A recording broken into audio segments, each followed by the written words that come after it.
Sergeant John Eric Darling, United States Army, Iraq. Folks, my heart is heavy today. We lost John in an ATV accident over the weekend outside of Fargo, North Dakota. He was killed while he was riding his ATV, and it's a sudden, tragic loss. John was not only one of my veterans, but one of my dear friends. We worked together a lot in the Fargo area. I interviewed him in 2010, August 15, 2010 in Fargo. He told me a story of being deployed to Iraq in 2003, one of the first troops there. He served with the 142nd Combat Engineer Battalion out of Fargo, North Dakota, and left his young family, went to war, came back never the same, like a lot of the veterans have been. We worked together in schools. John brought me to Fargo several times, and we went into the schools up there, and we shared the story about freedom not being free and the story of our veterans and the work that I've been doing over the last 20 years. And this is an extra special edition today, folks. I hope you really will help me in honoring John. And I dedicate this story to his family, his wife Susie, his kids Eric and Kieran. I love the Darling family. They've been a second family to me over the years, and I just really, my heart's with you today. And I hope to somehow be able to come up for the memorial service this weekend. If not, I'm there in spirit. But I salute you, John Darling. Gone too soon, brother. Gone too soon. And just thank you for the friendship that you gave me and for telling your story. I know you didn't, I don't think you've told anybody your story and how it changed you and how you came home different. But salute you. I look up to heaven. I know you're there. And I hope my YouTube family will embrace this story in your memory. And at the end of the video, folks, there's a 3-minute tribute video that I did in John's memory. Some of the times we had together in Fargo with the schools and the kids. He was an athletic trainer for over 30 years in Fargo, 23 years at Fargo North High School where his kids went to school. My heart's full, folks, and my heart's heavy today. God bless you, John. Love you, brother. See you soon.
I am now 48 years old. Hey, you look good. And when did you go into the military?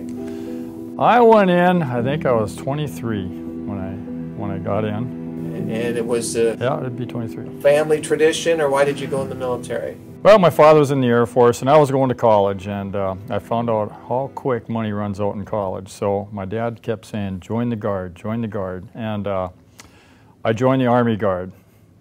The Air Guard was a little more difficult to get into, you know, so. Did you have a full boot camp, basic training? Where'd you go? I did. I went to Fort Lost in the Woods, they call it, Fort Leonard Wood. Missouri. And, what was your MOS? You know, I went in as a 62 Juliet, which was like a backhoe operator, rollers, and I never operated any of it when I got out. So that was my most amazing part of the whole deal. It's like, wow, get ready to change, you know, in the Army. You adapt and overcome right away.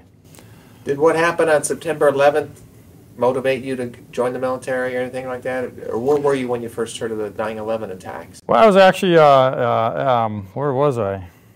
You know what? I think I was sitting at home. I just got back running the dogs. Okay.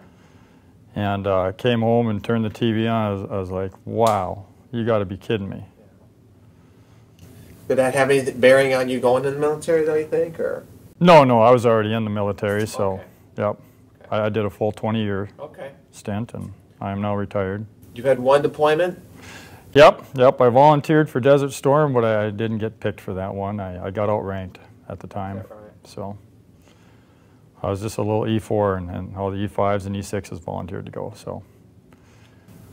So tell me about your deployment to Iraq. You said you're one of the first North Dakota soldiers that went to Iraq. Is that what you said? We were actually the first Alpha company with the 142nd Engineers. We were the first company out of North Dakota to enter Iraq, and we went up north to Balad, north of Baghdad there, and waited for the rest of the battalion to catch up with us. And then after that, we got sent over to what we call Camp Redskins, which was in between Al Ramadi and Al Fallujah, and we stayed there for a few months before we went back to Balad. So you mentioned the temperatures. Tell me about the heat and how you survive in temperatures like that. I'm serious, I don't know.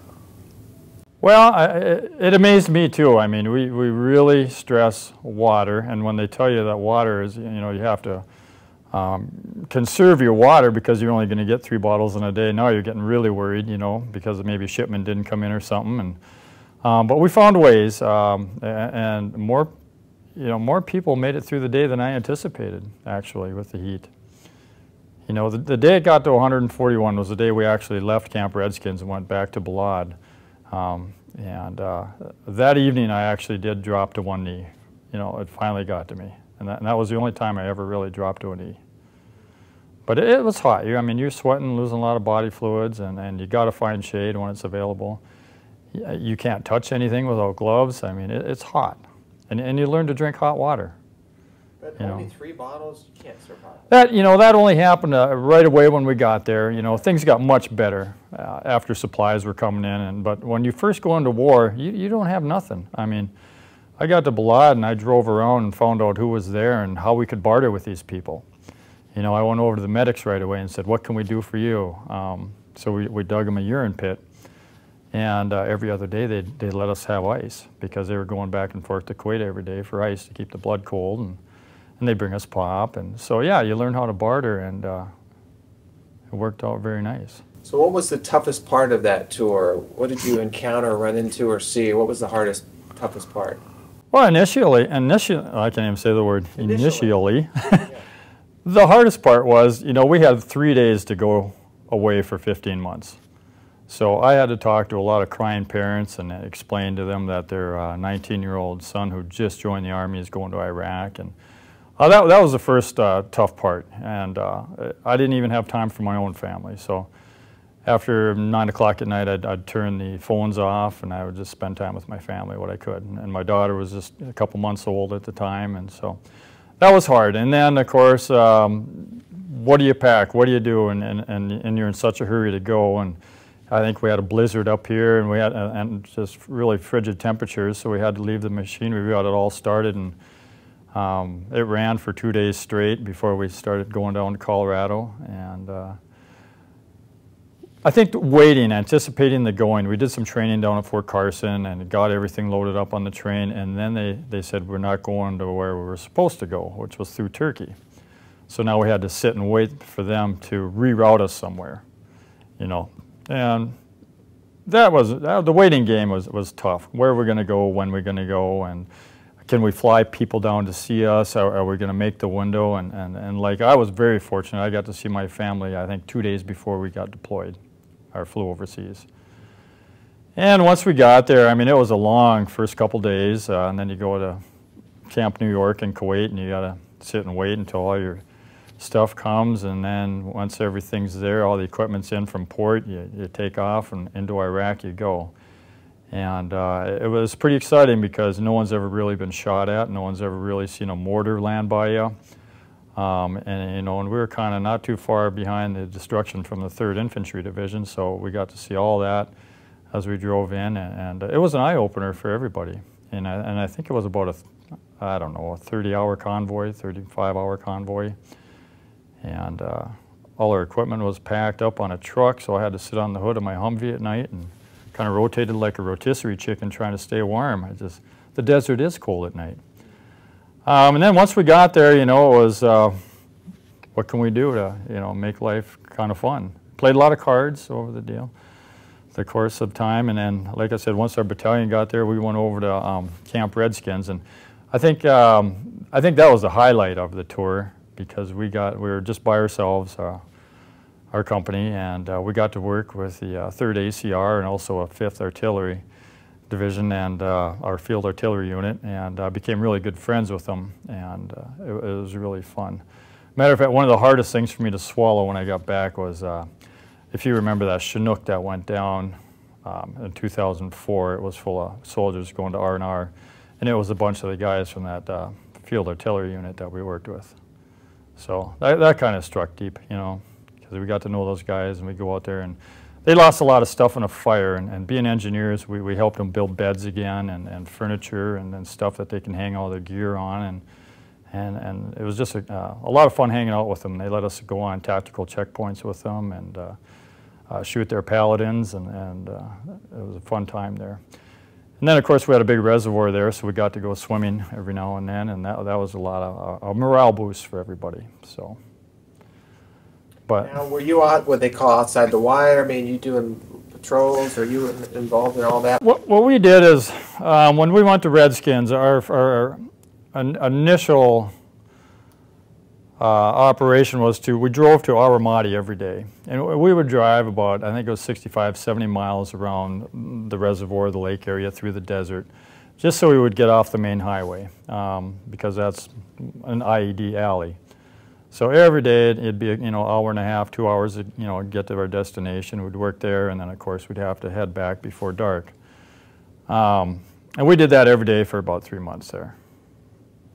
What about all the, you know, you hear about the roadside bombings and things. Did you experience that with some of the people and all that during that time, or? Well, oh yeah. Matter of fact, I can tell you that the one day I didn't head out with the convoy. I went on a different convoy. I went through Al-Fallujah that day, and my lieutenant took charge, and he drove them the shortcut, and they actually hit an IED that day, and it blew the windows out of my Humvee, and I was very disappointed in the lieutenant, for one, for taking the shortcut. It's just, and that's why, you know.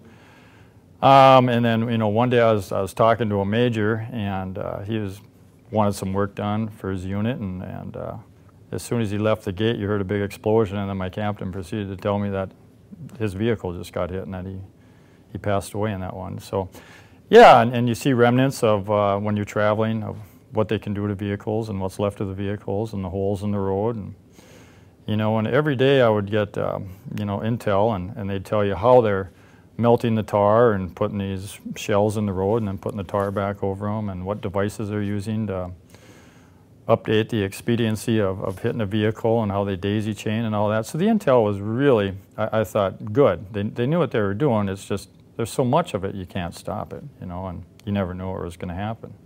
Now, what was your rank at this time? I was E7, Sergeant First Class. And you were, tell me again your job, what you were doing over there, the group, the division or company or what? We were engineers. Okay. So, engineers? Yep. So basically, I was with the Rock Corps unit with Headquarters Support Company here in Fargo, and then I got transferred over to Alpha Company. And what I ended up doing was a vertical platoon that was carpentry and plumbing and electrical, and it was you know, it was hard because I went with people I've been with for 15 years to a company of people I don't even know. I knew a few people from summer camps and stuff, but all of a sudden I'm in charge of 55 people that I don't even know, and it was tough. It was really tough. But you know, these people that I went there with were wonderful. I mean, I couldn't ask for a better group of guys and gals to go there with. They were really good, very knowledgeable. I had a couple Desert Storm vets that were there, and they were a great asset to the platoon, and we depended on them a lot for training down at Fort Carson and what to expect. And so anyways, we went there, and we were very busy. I mean, right away we must have built 200 toilets, you know, for the soldiers. And then we started doing showers, and then we started doing, you know, desks and chairs for offices, you know, so we could get the logistics going on everything, and we did a lot of neat stuff over there. Now, a combat engineer, I mean, are you defusing bombs, or are you doing any of that? Or? No, we didn't defuse any bombs at all. You know, basically it was build for us. So it was like a construction battalion or whatever? Yep. And then, you know, you had the heavy equipment, your horizontal, and they would go out and they'd dig whatever needs to be dug, you know, and then they'd build whatever needs to be built. So you got your heavy equipment side, and you got your carpentry and electrical, and, you know, I spent my whole life over at heavy equipment, and all of a sudden I'm learning how to swing a hammer and use a saw, and it was good cross-training. I thoroughly enjoyed it. So. You mentioned your captain was killed, is that what you said? No, not our captain. It was a major. Okay. That came in from a different company wanting some work done. Okay.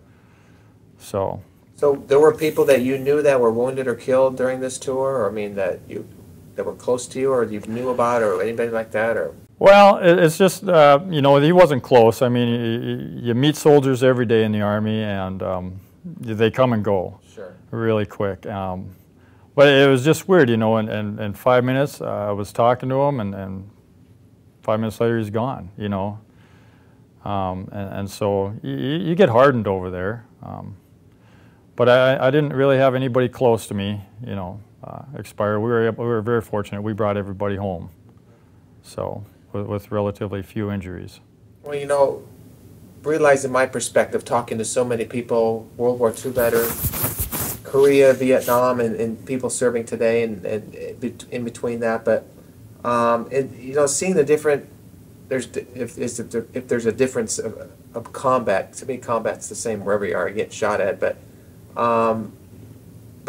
you know, the Vietnam veterans, a lot of them are having problems today still, you know, from their homecoming and the war that they fought, and then you're hearing this about today's war. The Iraq veterans are coming home, post-traumatic stress disorders, are having troubles getting back into society. You're hearing a suicide rate.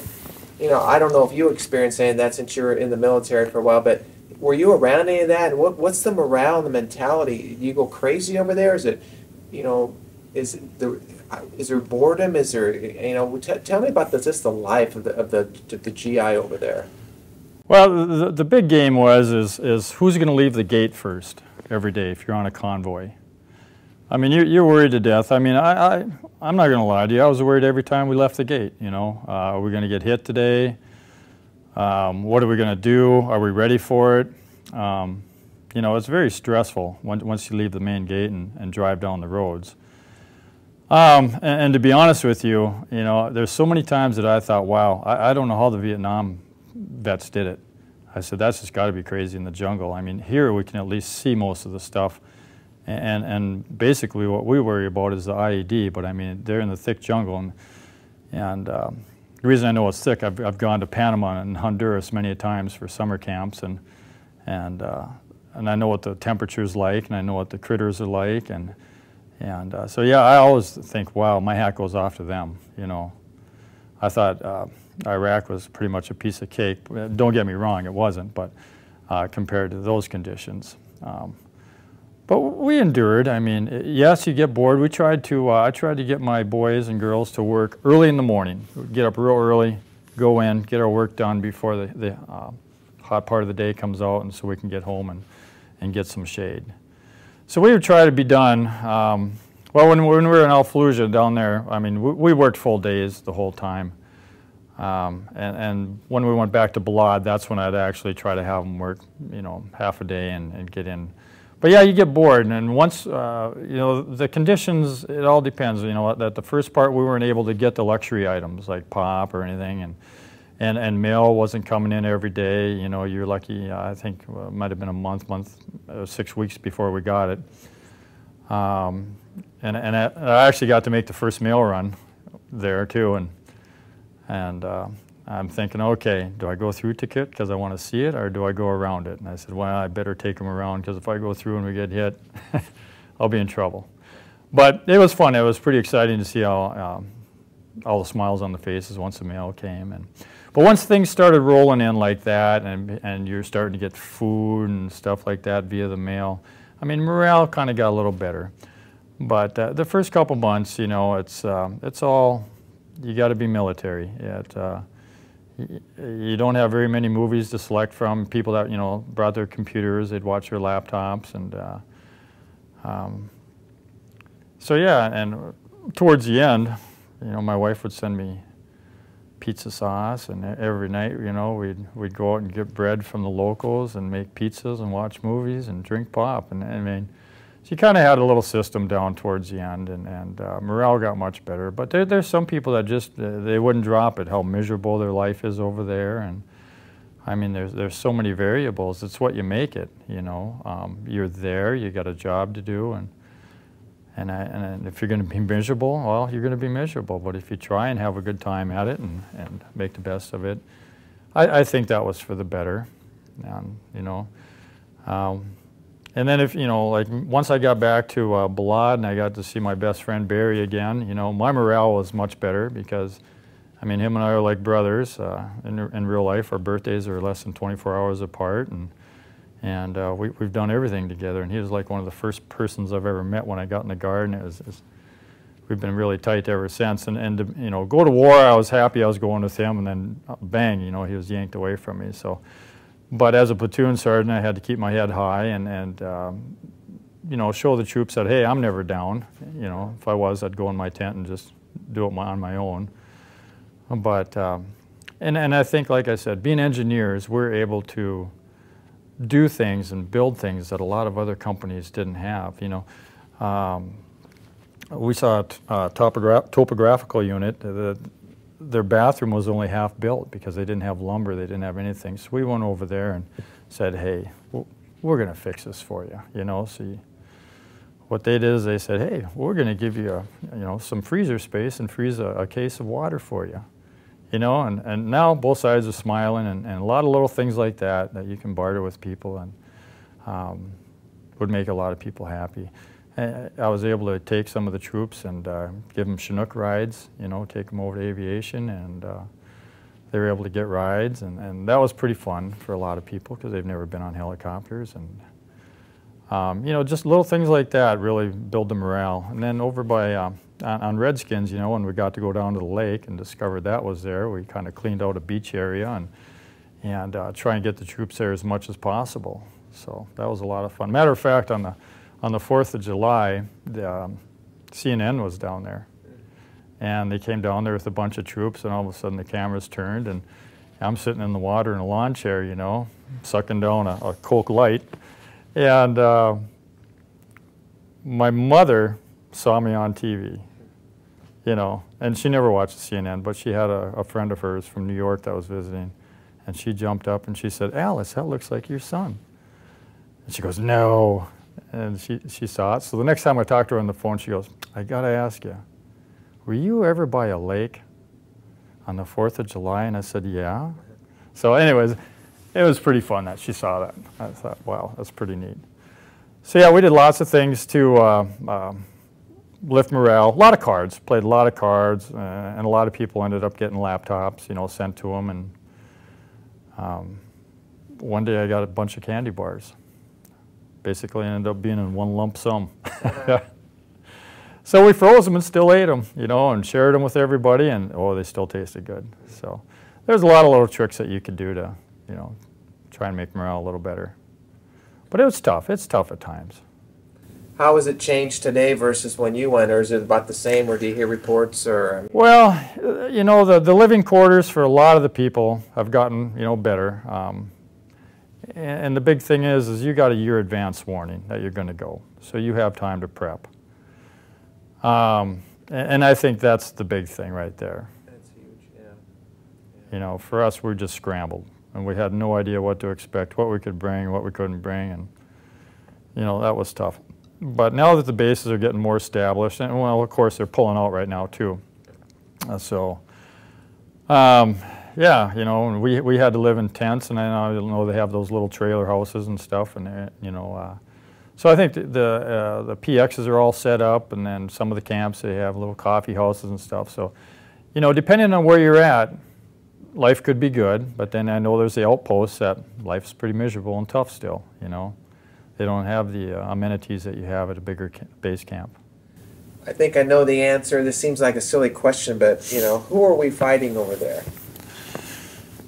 You know, I got asked that many a times, and you know, I can't give you an honest answer. Germans, Japanese, North Koreans, Chinese? You know, it's The Middle East people, they're your friends one minute, and I tell you, they leave your base and they turn their backs on you, you know, but they come into your base and work during the day, and I'm going to be flat out honest with you. I mean, I've never used to be a biased person, but now I have a hard time with them. I really do, you know, just from what I've seen over there. And it's unfortunate because I know there's a bunch of good people there too.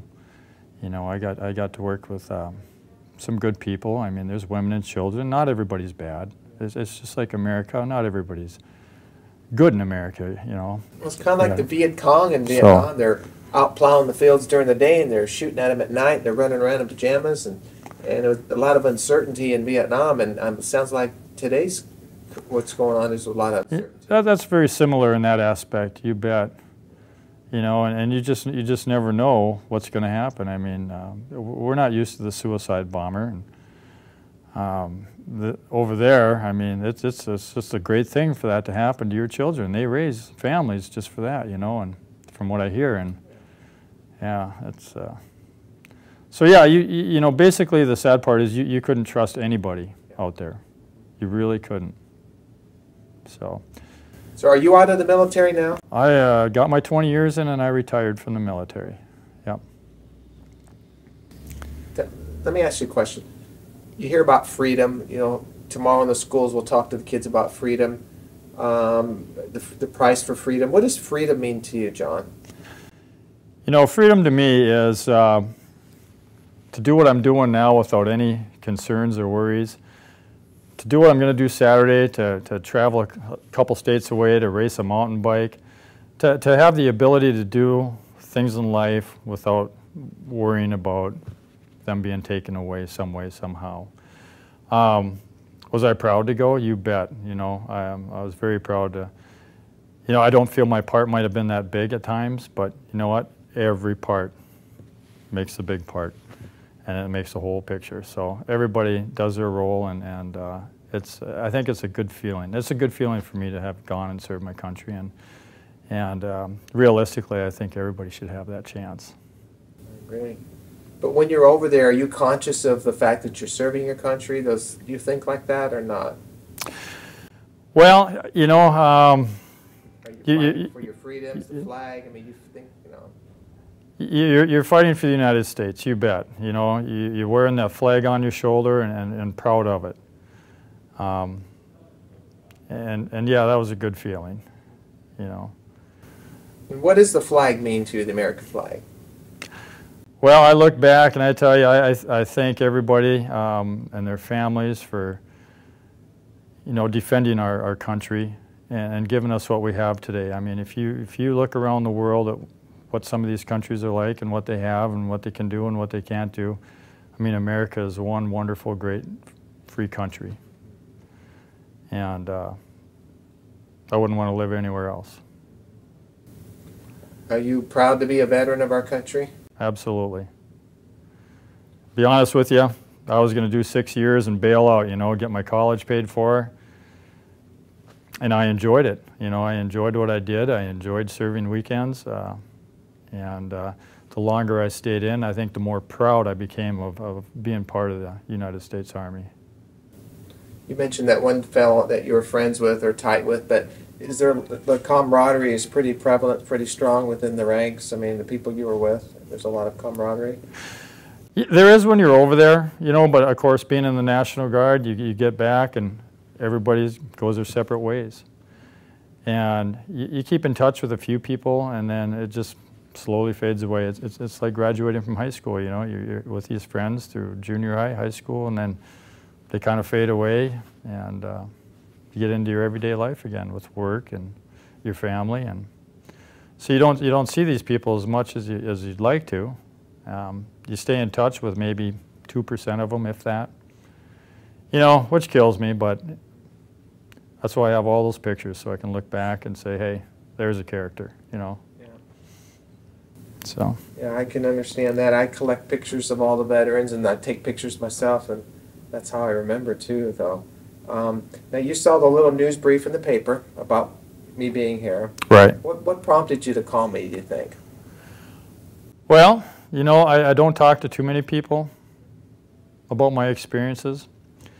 And I thought, hey, this could be kind of fun, you know. Somebody's interested in what went on, what we did, and I said, I don't know what he's going to ask. So I like to chit-chat, so. So what happened? You told me maybe that you thought you might talk about today. Is there anything that comes to mind that maybe you wanted to talk about your career, your deployment, anything like that, or? Well, like I said, I didn't know what to expect. You talked about, you know, post-traumatic stress disorders. That hit me. You know, I didn't sleep for a couple of years afterwards. And I didn't even see the severe combat that, you know, a lot of soldiers have seen. And, you know, I've seen a lot of stuff while I was over there that will be ingrained in my eyes forever. And you smell a lot of things. And I think that, what I tell people is that's the huge difference right there, is when you can look at pictures all you want, but when you smell what you see, I mean, that just rips you apart inside. And you never forget it, you know, and I think that's what etches things into your brain. But, you know, I was very proud that we got everybody home. I mean, that was our #1 goal. But yeah, I mean, and have I come home the same person? No. You know, I think I'm hardened, like I said, and I become biased, and yeah, so it does change people. And that's hard, because I know a lot of people go through divorce when they're there.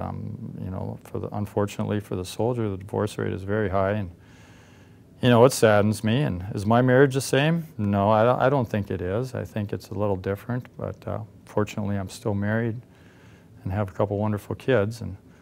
But I mean, it doesn't work out that way for everybody, and it just, you know, I think of a lot of things. I mean, I could go on and on and on about things I think of. And I've been to the Veterans Hospital to see what's bothering me, and you know, unfortunately, I said, I'm not going to do pills. I just don't like pills. And first thing they offered me was pills, and I said.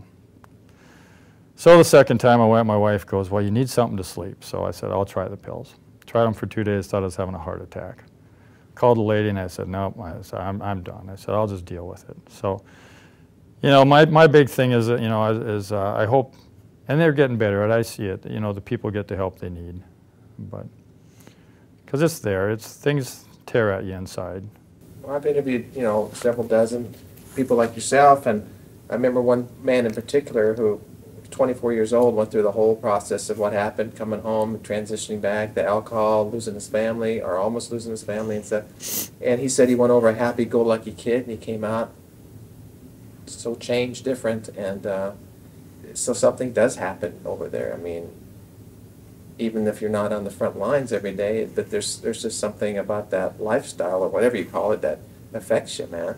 Oh, absolutely. You know, and then I'm not going to dig into, you know, the problems you've had, but it's like, I see that, you know, I see that quite a bit. Sometimes I feel like a counselor. I'm sitting here talking, asking just simple questions, and some of the things that I've heard is like, holy mackerels, you know.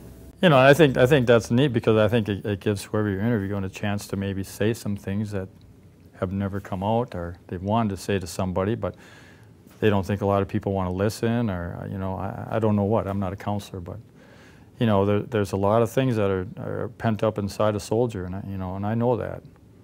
You know, it's almost therapeutic for some of the guys that talk, venting or whatever.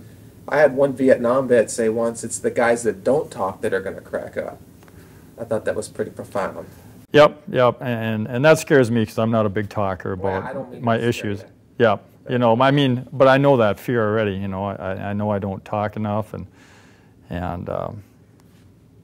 my goal is not to drag it out of you. I'm right. After the personal side of, you've already shared some stuff that's really good, but I think, and then the transition back and home, but you were in the military for 20 years, but a lot of the guys came back from Vietnam, and they still had Vietnam dirt under their fingernails at the dinner table. They came back so fast, you know. That's the way it was described once. The transition was too fast. Yeah. Combat, and the Vietnam vets usually went by themselves. They came home by themselves. Wow. Yeah. They haven't adjusted today. A lot of them haven't adjusted to it. No, yeah, and I feel for them. I mean, I watch now what they're doing, and they're doing everything in their power to try and make the transition as nice as possible for the soldier.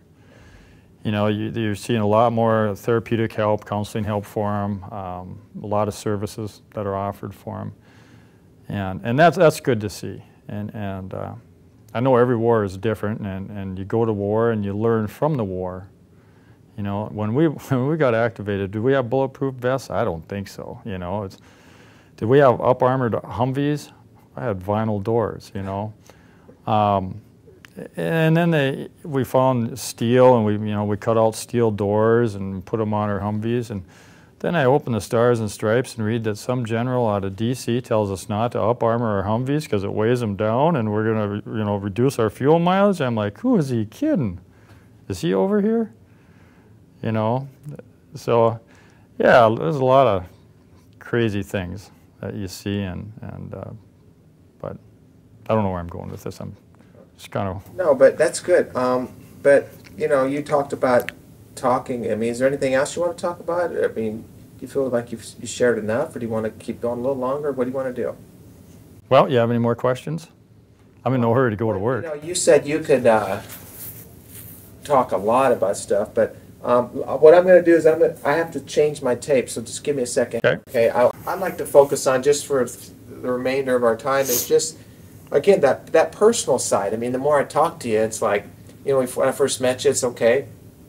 Now that we've talked a little bit, it's like, you know, you know, I'm not trying to unearth things, but you know, it was a difficult experience. I mean, now that I've talked to you a little bit more, and you know, you were there. I guess, how does it change your perspective just on life and death? And are you a religious person? So just expand a little bit on that. Well, I think a lot of people do a lot of praying over there. You know, I can remember the first mortar that came in. Boy, people get excited, you know. And the next thing you know, you got sandbags 4 feet high around every tent in the camp, you know, orders from the big guys because they're new to this too. And you got mortared every single night. And you know, I'm a firm believer that, hey, when stuff like that's coming down, if it's your time, it's your time. You're not going to sidestep one of those. By the end of our tour, you know, me and Sergeant Shepard are sitting there having some coffee on a Sunday morning, watching gravel trucks come in the back gate, and a rocket lands right behind us and explodes. You don't even flinch. So yeah, it changes a lot. I mean, and I'm sure, you know, I relate this to myself to Vietnam. I mean, when stuff goes off by them, you know, I bet the first week or two they're crazy, going crazy, and by the end of their tour, when it happens, well, you just know what to do. You don't get, there's nothing you can do. So we looked at each other, put our Kevlars on, cracked a joke, kept drinking our coffee, you know. So that's how you change while you're over there.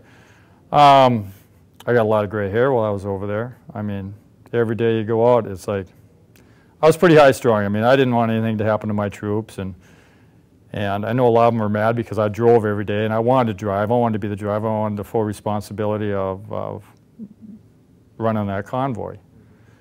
You know, and I still remember my old first sergeant. He's still with HSC. They were staying at Balad, and he was telling me about this really nifty road by a canal, you know, to sidetrack Baghdad, so we didn't have to go through Baghdad. And I said, I don't like it.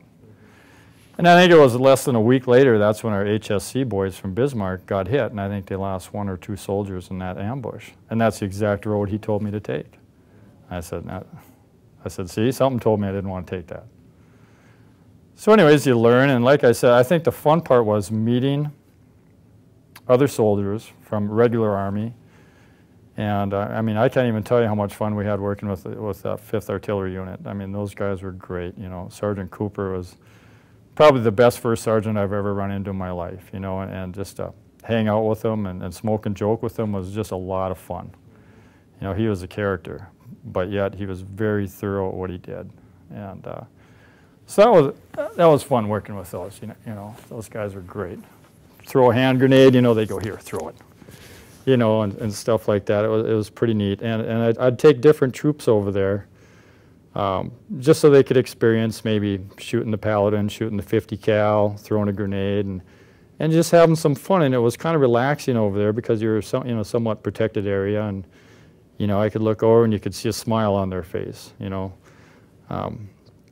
like I think you saw that picture where there's a few of us having some bevies, and well, you know, you do that just to help morale out a little bit, and it's huge. when you can make somebody smile over there. So.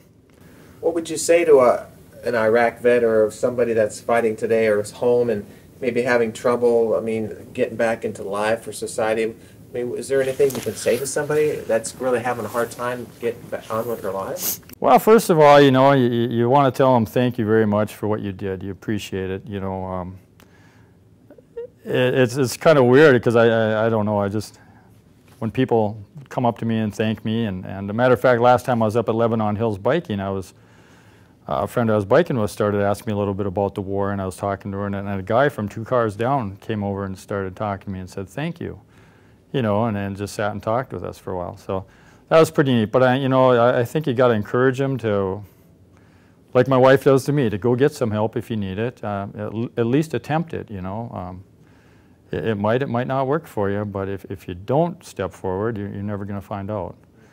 You know, and you know, I saw things like, you know, parents with power of attorney squandering their kids' money because of alcoholism, because of gambling problems, and it just rips me apart how a parent could do that to their child when they're over there facing danger every day, and you're sitting here in a casino, you know, spending your kids' money. You know, stuff like that was really tough on me, but we didn't have too much of it, you know, and I saw people getting divorced, and I'm not a counselor, I'm not a good person to talk to, but yeah, I had to sit people down and talk to them, you know, when I know they're going through a divorce, and do we need to bring the chaplain in? What do you need to do? But you know, you always try to encourage them, and got to give them a little extra attention and keep their heads up when you're over there and you know they're going through a tough time. And I don't think they get that extra attention here from, you know, people like they should. You know, but and it's hard to get the word out to everybody too. And people like myself, I'm a tough guy to say, okay, yeah, I'll go in. You know, it really was. My wife really had to poke and prod me. I mean, like I said, I didn't sleep well, and it still goes today. I have phases where I don't sleep. You know, but I'm doing much better. You know, and I can tell you about a year and a half ago, I think I hit the all-time depressed low of my life. But I came out of that, you know. But I mean, it was, I don't know what was going on. You know, I couldn't put a finger on it, because usually I'm a pretty happy-go-lucky guy. Well, you just wake up in the morning, you don't feel good, or what? I mean, well, it's just like like your whole life is just bearing down on you, and you know, and I actually got to a point where I said, you know, I could die right now and be happy with it. But I'm glad that went away, you know. And that came out of your tour in Iraq? I couldn't tell you, you know. But, you know, I can tell you things like that have happened after the tour. You know, I used to sleep pretty good. I think the hardest thing for me was when I got my 2-week vacation and then to go back over there. If I had to do that over again, I'd say, you know what, I'd stay. I wouldn't come back. It was just hard. Now, on the other side of the coin, I got to go golfing. Got to see the family. I was mountain biking out in the woods, and I go to my buddy, I said, hey, stop, listen. He goes, what? I go, nothing. There's no noise. You know, because I lived 10 feet from a generator for 9 months. And so, yeah, it's nothing but noise. Helicopters, generators, gunfire, mortars. So silence was beautiful. But now I've acquired tinnitus. So whenever it's quiet, my ears ring. I can't hear people. I lost some hearing over there, but that happens. So. Does Veterans Day mean anything to you? I mean, is it significant for you, or? You know, I thank all the veterans. You know, I pray for them. Go down to the park and I'll look at a cemetery. And I have a gentleman. His name is Paul Simley. Why his letter ever ended up in my mailbox in Fort Carson, I'll never know, but I damn near tossed it, and I opened it up. And it's a guy, a civilian, who just lives and breathes supporting the U.S. Armed Forces. And I wrote him back, and we wrote back and forth in Iraq the whole time. And this gentleman I still go visit at least once every summer. He lives in Frazee, Minnesota. And we sit down and have a couple beers and chat, and what a fantastic guy. Anyways, when I was over there, I had a flag, U.S. flag, flown on a mission. And I put it in a big plaque for him with a couple pictures of Iraq and everything, and presented him with this big plaque when I got home, just because he was such a morale boost for me. And then there's another couple I got to tell you about, Fred and Carmen Spires, out of Colorado Springs. We're sitting in formation one morning, and the lieutenant goes, "All right, need 12 volunteers to go have dinner with somebody." I'm like, "All right, I'll do it." And then it ended up being 12 of us from our platoon. So that night, we're going up in this van, and I said, "Well, it's going to be a good thing." I said, "We're going to either be like in a slummy trailer court, or we're going to be sitting somewhere nice." And we went up the mountainside. The gates opened up, and we drove in. There's a big fountain, and I said, "This is going to be nice." And they ended up being a couple of angels. They were such wonderful people. I mean, they just wanted to do something for the troops, and I think one of us went over there every night until we left. One or two of us would go over there and visit, and they actually, Carmen flew my family down to see me before I left, and she let me drive her Range Rover all over, and I tell you what, and they sent so many goodies and care packages over for us to dispense around, you know, for our troops, and wonderful people. And I mean, that was like a slice of heaven. I don't know how they ever came into our lives, but we're so grateful they did. And I still stay in touch with them today. And matter of fact, I went down to visit them, took the family down there a year after I got back from Iraq, and stayed with them for a couple weeks. That was a lot of fun. Cool. So, and you're from Grand Junction, correct? Yes. I had a sister that lived there once. A lot of mountain biking over there. Yes, there is.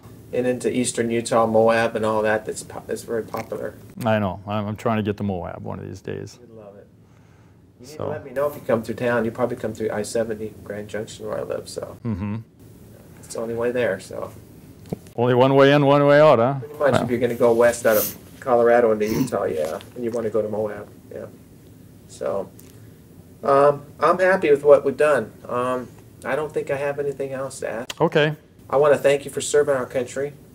You're very welcome. The time that you spent serving our country, and your story's inspiring to me, and I'll be a good steward of it. So, well, thank you. That was fun. Include this in the others that I have. I'm not in as big of a rush to put together this segment because hopefully you guys will be around a little bit. But the World War II guys are dying off faster than I can make the documentaries. And right. Korea veterans, but. I have plans to do something with Iraq and Afghanistan, so. But good information, man. One more thing, I'm gonna take a picture of you and I, so just sit right there. I'm gonna actually use this camera here, and I'm gonna just come over there if that's okay with you. No problem. I don't know if you haven't been to my website, but I'll give you my card. I have pictures of all the veterans I've interviewed from day one, so. Okay. So let me just set this up.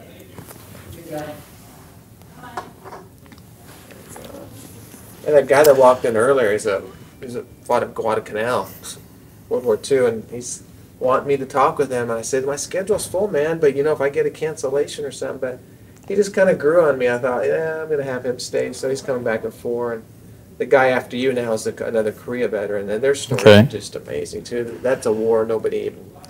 You know, I tell you what, I have a whole new respect for MASH when I come back. Yeah. You know, I sat down and I was just like, oh my God, can I relate to all this stuff? I really can. You know, so. Matter of fact, I can tell you, when I saw a mattress fly off a truck, I jumped my Humvee over a couple curbs, through the ditch, across the road, and grabbed it. I said, man, here we go. I'm just going to come over next to you here, and I'll count to 3, and we'll do a smile or whatever. Let me take this off of you here. So, okay, let's see. On 3. 1, just smile right into the camera. 1, 2, and 3.